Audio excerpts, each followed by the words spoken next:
I'm sure you've all seen the videos of cruise ships rolling around. A lot of the time this is down to a failure in one of their systems, the stabilisers.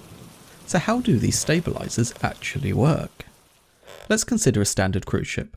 In calm water, she's going to sit happily upright. Her stability is determined by her centre of gravity and her centre of buoyancy. As long as they're all lined up in the correct place, she's going to remain upright and stable. If you then introduce some waves to the sea, she's going to start to interact a bit.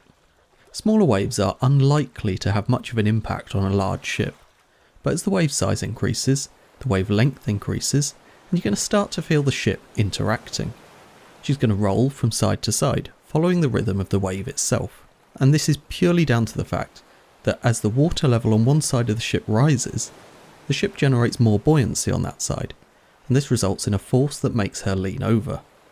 Most of the time a ship will happily just continue riding the waves, rolling gently from side to side. The only exception, of course, is synchronous rolling, and that's when the frequency of the wave matches the natural frequency of the ship's roll. This results in rapidly increasing angles of roll until the ship actually capsizes. Apart from that, gentle rolling isn't an issue on most ships, but on a cruise ship, you expect to be able to have a flute of champagne stay put on a table when you put it down. You don't want the ship to be rolling underneath you, spilling your drink everywhere.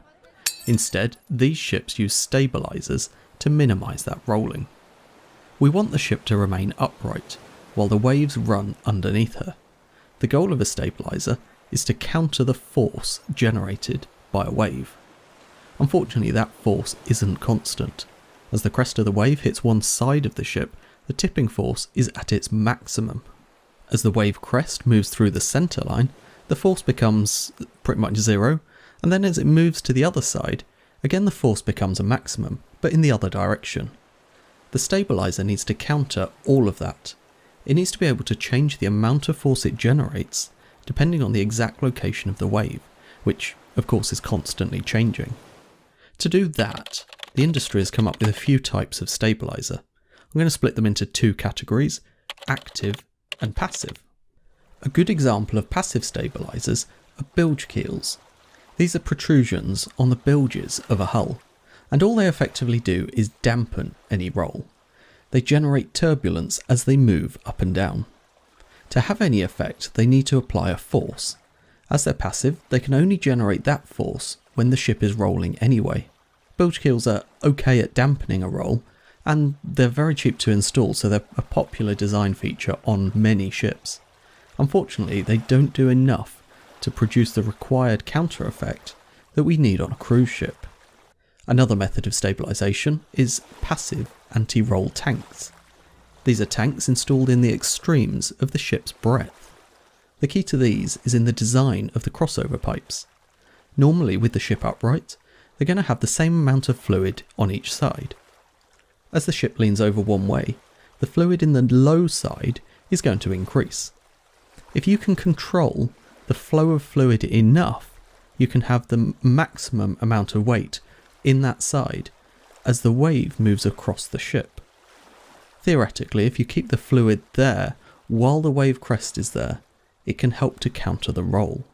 Of course, you need to release it to let it flow to the other side at just the right time so that it's ready to counter the next wave crest as that approaches. You can add in more control onto these tanks, making them semi-active. Or you can even add in a set of pumps, controlled by a gyroscopic stabilisation system that can pump water across whenever it's needed. This would be a fully active system, and these sort of stabilisers are good on ships. They would work okay on cruise ships, as they can actively counter the force of the roll as it's happening. Unfortunately, it does take time to pump water across, so you still haven't achieved instant stabilisation. For that, we're left with the fin stabiliser. This is actually the most common form of stabilisation that I've encountered on cruise ships. The system basically consists of a hydraulically operated wing that extends out underwater. You'll notice it looks similar to the bilge keels that we discussed earlier. The main difference is that with these active fins, you can change the angle of attack.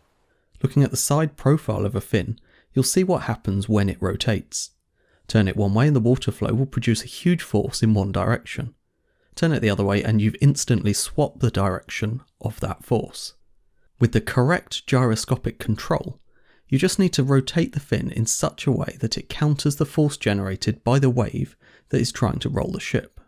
Indeed, you can even use it to counter a roll generated by other forces, like wind or even internal movement of people or cargo. The main disadvantage of these fins though, is that they're only going to work while the ship is actually moving. They need a water flow across them. Below a certain speed, often about 6 knots, that water flow is not actually enough to generate a sufficient righting force. Luckily, most cruise ships have a minimum speed well above this anyway, so it's not actually an issue when they're on passage. This is why cargo ships, with their generally slower speeds, don't typically install active fin stabilisation.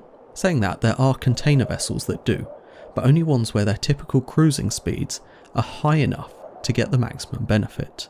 So next time you're sipping your champagne in a high sea, just spare a thought to the technology that's going into keeping your glass from sliding off the table.